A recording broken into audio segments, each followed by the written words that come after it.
Frère, tu sais probablement ce que disait l'image du début. N'insiste pas si tu es marié.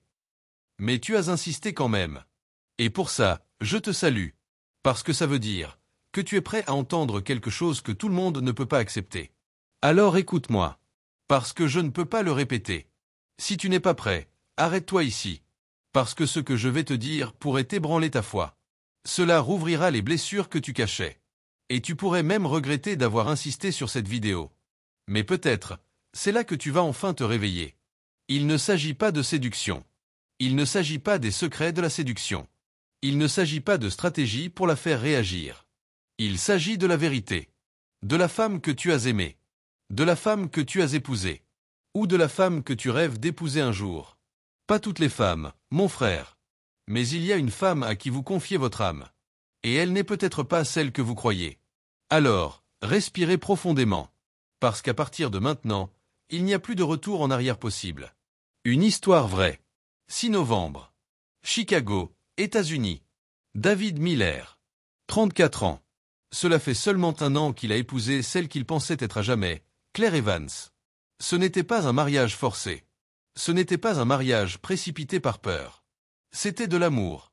Le genre d'amour écrit en poème. Le genre d'amour dont on se vante au monde entier.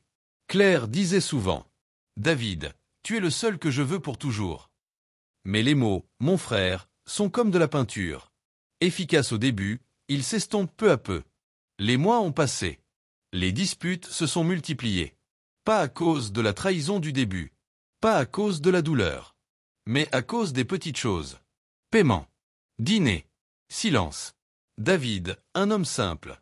Il a 2 boulots. Un le matin. Un le soir. Il n'est pas riche. Mais il est honnête. Tout ce qu'il demande, c'est un peu de paix.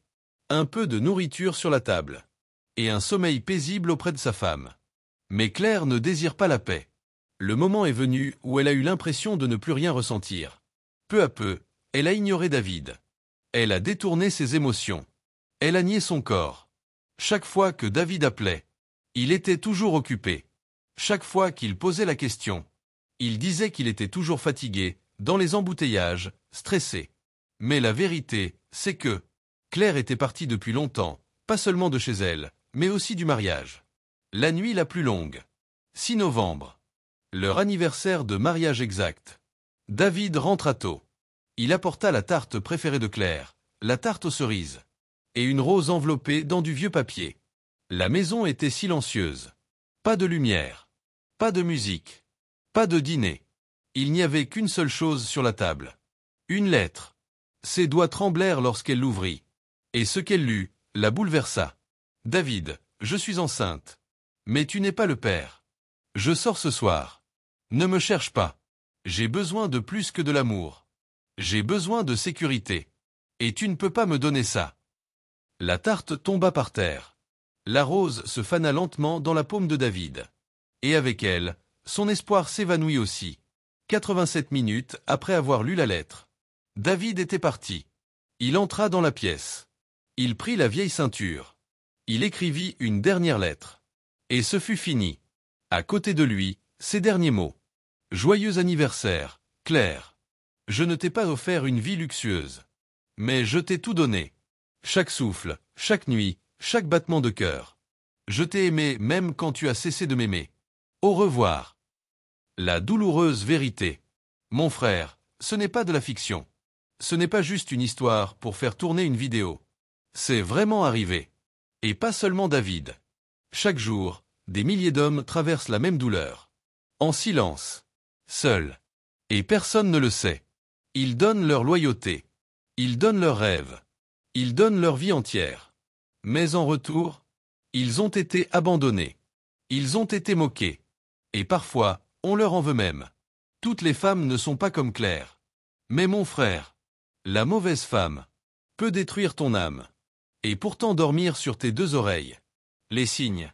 Avant de donner tout ton cœur. Avant de risquer ta vie. Tu dois repérer les signaux d'alarme. Premièrement, elle se dispute non pas pour arranger les choses, mais pour gagner. Deuxièmement, elle est silencieusement en colère contre ta famille, surtout contre ta mère. Troisièmement, elle ne s'est pas félicitée, il y a toujours de la compétition. Quatrièmement, Elle ne s'excuse jamais, même quand elle a tort. Cinquièmement, tu te sens toujours petit, et on t'accuse même d'être toxique. Ce n'est pas de l'amour. C'est une guerre sous forme de relation. Et si tu laisses cela durer assez longtemps, mon frère, le jour viendra où tu croiras être le problème. Tu cesseras d'être toi-même. Et tu seras parti à jamais. Mais il y a de l'espoir. Tu n'as pas été abandonné par faiblesse. Tu as été abandonné parce que tu n'as pas évolué rapidement, selon son ego. Tu l'aimais de tout ton cœur. Mais il te calculait avec son cerveau. Car, pour lui, l'amour est une stratégie. Pour toi, c'est sacré. Alors s'il t'a quitté, laisse-le partir. Car le jour viendra où il réalisera qu'il a acheté le confort avec de l'argent. Mais il n'achètera jamais ta véritable loyauté. Et toi, mon frère, tu apprendras à te tenir debout. Tu apprendras à aimer à nouveau. Tu apprendras à faire confiance à nouveau. Et ce jour-là, tu ne seras plus l'homme qui a été abandonné. Tu seras l'homme qui s'est relevé.